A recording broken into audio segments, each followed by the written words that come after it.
Welcome to episode 184 of Angela Watson's Truth for Teachers. I'm your host, Angela Watson, and I'm here to speak life, encouragement, and truth into the minds and hearts of educators and get you energized for the week ahead. Today, I'm going to share the secret to building confidence in your teaching. Visit truthforteachers.com to get the transcript, or find our new Truth for Teachers podcast community on Facebook. You can share your thoughts on the show there and reflect with other listeners in our private group. This episode is brought to you in part by Student Treasures Publishing, which makes it super easy to publish a book with your class for free. You select the layout and fill the book with your students' writing and illustrations, and then receive a free deluxe hardcover copy of the book for your classroom.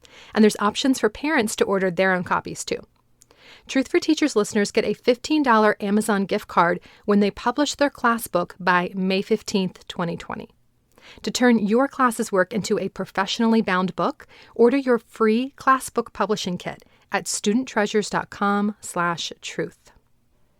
Another big thanks to our sponsor, PowerSchool, who's now with Schoology, and they're bringing together SIS, LMS, and assessment to give teachers simple solutions to everyday problems. PowerSchool is committed to hearing and sharing teacher stories of how technology can help solve problems in the classroom.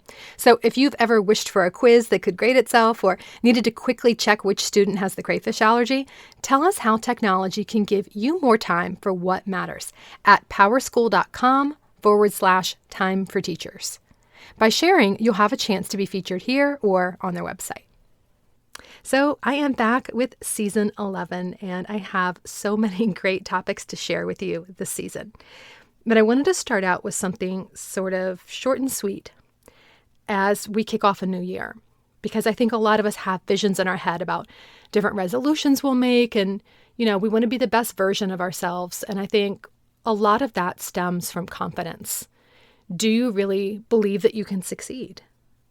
Do you really believe that the things that you want are possible for you? You've heard of fake it till you make it, or acting as if, right? Acting as if you are confident, acting as if you are an expert at something until you actually feel like that, like the thing that you're telling yourself. That's not exactly what we're discussing in this episode. I think there's some value to that, for sure. When you tell yourself affirming thoughts, it impacts your mood, and it can give you a confidence boost. And that's not just woo-woo stuff, because think about the opposite. If you spend a couple minutes thinking about all your greatest failures as a teacher and replaying all the negative interactions you had with students and parents, you're going to feel a shift in your mood, right? It's going to leave you feeling down on yourself. So the opposite does hold true. If you think positive thoughts about yourself, it gives you more energy and enthusiasm to do a great job. But that's more of the mental game of confidence. I want to talk today about how you develop real confidence, like the type of confidence where you don't have to hype yourself up, but you have a deep, abiding belief in your own ability to teach well. Here's the secret to that. Confidence comes through building capability, and capability comes through repetition and experience. Let me give you an example. I started doing yoga just over a year ago, and I was not very good at it. I didn't know the names of any of the asanas.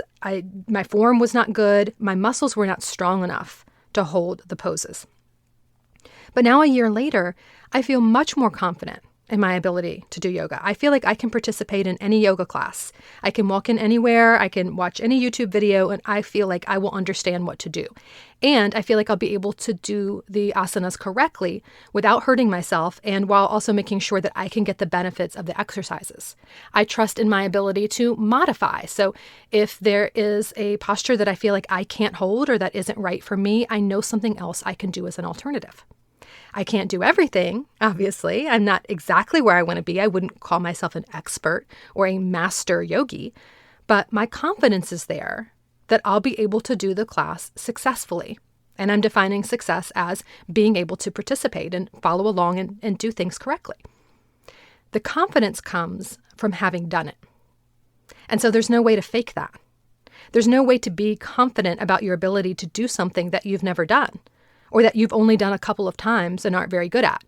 There's nothing that I could have told myself during that first month of doing yoga that would make me have the confidence that I have now. There's no positive thinking or uplifting thoughts that would change that. The confidence won't really come until after you've had more experience. Obviously, the same thing is true in teaching.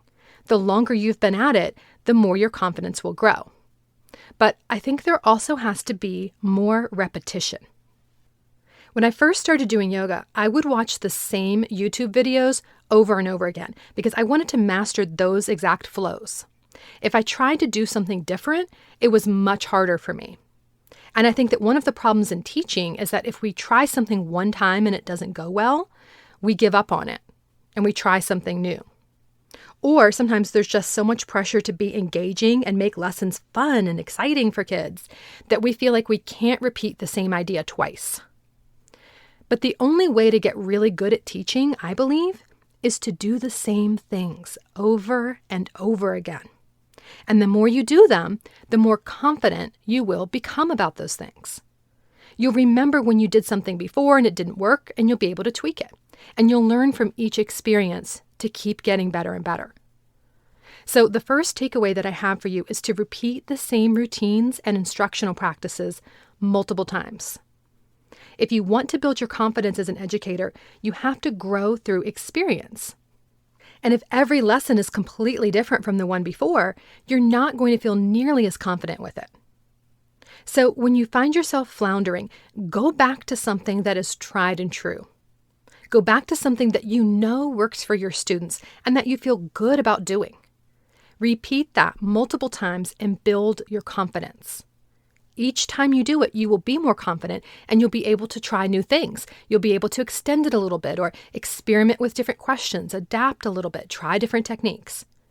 But reinventing the wheel from scratch is not going to build your confidence nearly as much until you have some of this repetition under your belt. Chasing shiny objects and trying to find the next great teaching idea will not always build your teaching confidence if you're not already feeling really good about the basics. You're not going to be confident the first time you try anything. So if you're always trying something new, you're never going to feel really secure in your abilities. Give yourself the benefit of repetition. Think about how much repetition there is for mastery in basketball or ballet or learning to play piano. You do the same thing over and over again to build your confidence. If you're trying to learn to play the piano by practicing a different song every day, your skills are not going to improve, not if you're a beginner, and your confidence is not going to improve. There's a reason why people typically learn just one or two songs as beginners and practice them over and over again to get really good at those and then start a new song. Once you start that third song, you're going to be more confident because you've seen the success you've had with the first two. You know that you were able to do two others, so you can do the third one. And by the time you learn your sixth or your seventh song, you're even more confident, even though the songs are getting harder, because you know you have this track record of success. In your instruction, you must build a track record of success for yourself. Now, what do you do in the meantime? What do you do when you don't have the experience? Maybe you're a new teacher, or maybe you're new to your school or grade level or curriculum or standards. You know, that's the thing with education now is that even veteran teachers feel like newbies a lot because things are changing so fast. There's so many different techniques and practices and technologies to learn that everyone is being put back into that beginner role many, many times, even later in their careers. So what you need to do then is have confidence in your ability to learn and grow. When I started yoga, I wasn't good at it and I knew it, but I was highly motivated to succeed. I wanted to be strong and flexible and have good balance, and I wanted the mental clarity that I felt after practicing. There were a lot of reasons that I wanted to start doing it, and I knew I was capable of it. I never dreamed I'd be as capable as I am now, but I knew that it was something I could do, not because I had the skills yet, but because I believed in my own ability to keep showing up over and over again. You have to believe in your abilities as a teacher to learn and grow and improve. Think about the things you've learned just since beginning your college courses. No matter where you're at in your career, you have certainly learned way more than you knew as a freshman in college. You have the ability to learn and develop skills and improve in teaching over time. That's a fact. It's not debatable. You've already done it, so we know that's true. Use those past successes to give you the confidence that you will have future successes. And here's where it's important to slow down and notice the good things that you're doing. There's not a lot of time for reflection in a teacher's day. And you're probably like most people in that you're constantly focusing on all the things that you haven't done or haven't mastered or aren't good at or all the things that went wrong. You have to make a conscious effort to recognize your own successes and your own growth. And it doesn't have to be a complicated reflection process. Just at the end of the day, when you're commuting home or you're in the shower or going for a walk or doing the dishes, whenever it is that you're typically reflecting back and sort of driving yourself nuts, thinking about all the things you didn't get done and replaying all those negative experiences in your head, ask yourself instead, how have I shown growth today? What did I learn, either as a teacher or just as a human being? And give yourself credit for those experiences and those learnings. This is about building your confidence as an educator. If instead of ending every day by thinking about what you didn't do and what went wrong and all the ways that you didn't measure up to your own expectations or other people's expectations of you, that's all going to kill your confidence. You're going to end every day by thinking about the growth. Make the decision to remind yourself to focus on the things that you've done well. And it could be really small things. But by repeating them to yourself, or even better, writing them down, you are building your confidence by training your brain to think about the things that you're doing right, to remember your past successes. And that builds your confidence that there will be more success in the future.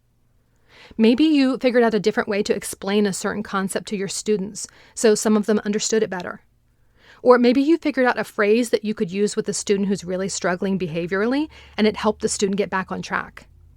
It could be that you found a way to save a couple minutes of the time it takes to enter grades in your gradebook.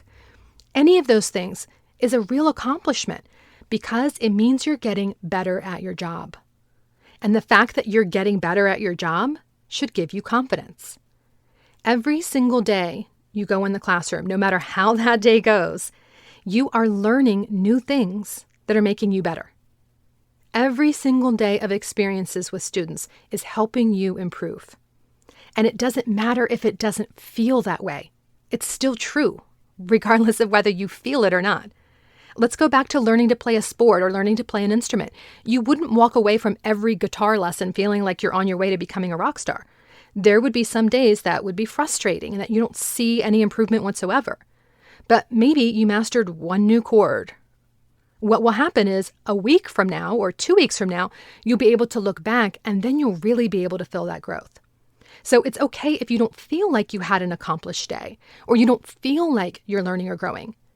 The act of reflection will help you see that you are growing even when it doesn't feel like it. So my encouragement to you in the week ahead is to build your confidence as a teacher through repetition. Do the same things over and over until you get good at them, or at least better at them, and then move on and try something else. You can make small tweaks each time to stretch yourself and increase your effectiveness, but don't try to do too many new things at once. Work toward mastery and depth. I think those are lost arts in our culture. We're so focused on quick fixes and instant gratification. And I know that your school is probably not set up to support you in achieving mastery and depth in your instruction. And that's why it's so important that you not internalize that quick fix mindset, that on to the new thing, let's not even give the first thing a chance to work before we try something else. Don't internalize that. Recognize it for your own confidence as an educator and for your own belief in your ability to create change in students' learning, that you must have the opportunity to master your craft. And mastery always requires repetition. Just being aware of that fact in your daily practice is going to help. So repeat the same things and reflect each day on what you have grown in and what you have learned that day. That will help you recognize your accomplishments and build your confidence as a teacher because you're building capability through repetition. Have a great week. You can do this. And remember, it's not going to be easy. It's going to be worth it.